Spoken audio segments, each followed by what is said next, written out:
mà có đặt nó mặc vô con lên thế nè. Ôi trời mơ mặt khơi nha. Hả? Mơ mặt khơi nha. Con phù.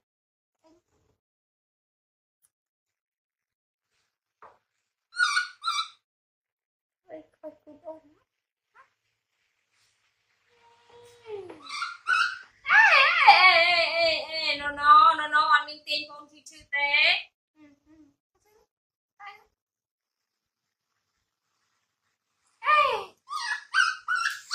Con đâu này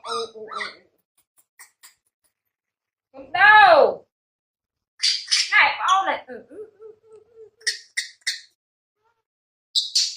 nó mua con này đây nữa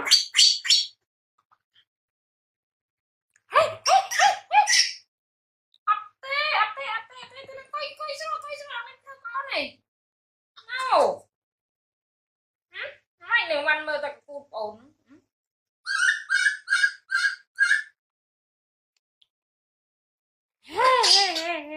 no đã ôn này quay mơ một ôn này nè một ôn nè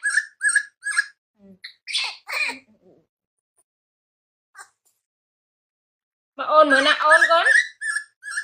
ôn rô con à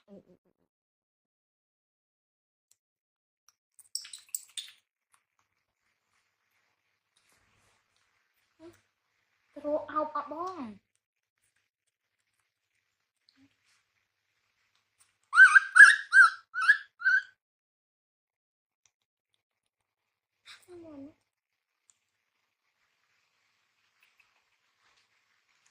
mày mà ôn mới ọc ôn nó con ọc ôn mới ọc ôn nó con nó ọc ọc ôn tình á ọc ôn tình á nó có bắt lại ôn ấy đấy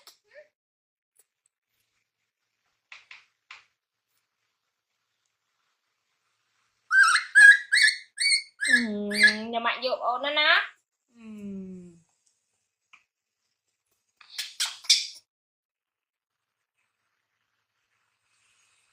khám tỉ thì ngon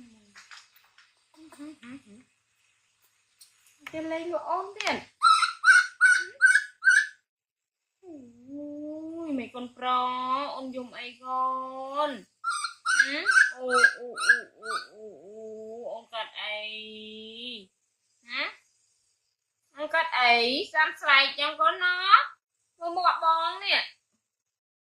một đôi ôn nó con nó ba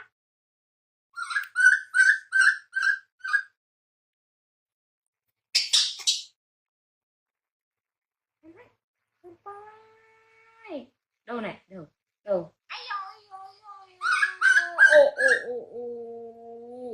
con nào dùng ấy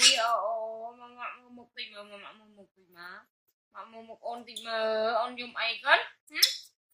dùng ấy nào dùng ấy rồi hả con nào dùng mà coi như mặc cái ai là bông thì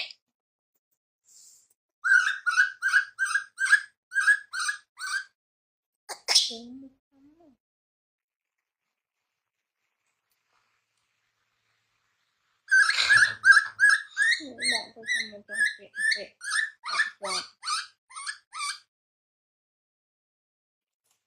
quỳ xuống con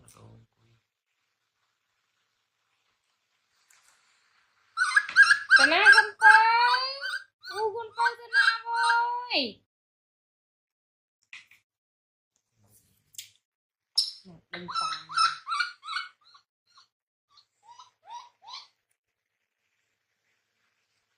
mặc cái à bong thân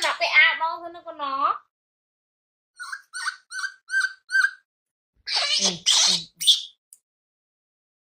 mẹ biểu vậy vậy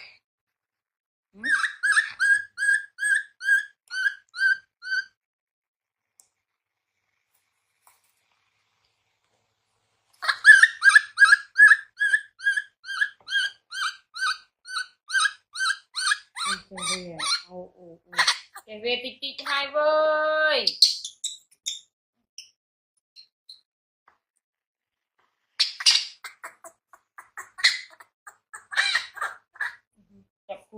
con bơi ồ ai giúp ai ơi con đâu đi nhí cậu mà nó ơi ê con đi ê ngực anh lên mặt đây coi chưa mắt anh còn liếm không ạ ồ nè tự bập ồ nó con nè bắt nó bắt giùm nó con nó nọ con đơ mà ơn giùm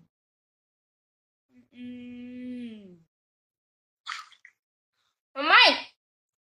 ê con phơi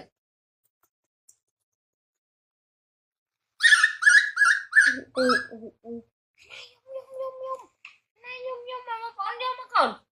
con giùm mày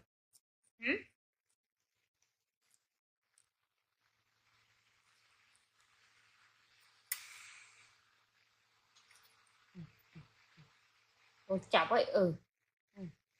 chọc cái cây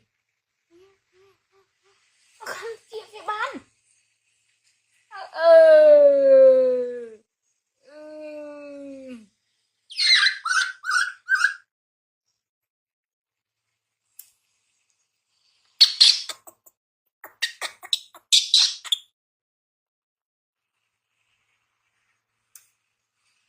đâu ai mong đây mà cái nè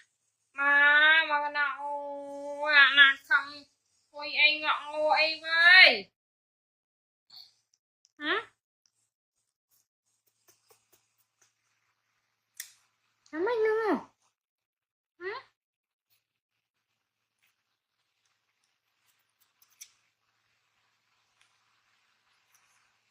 ô này là vợ con đâu con thầy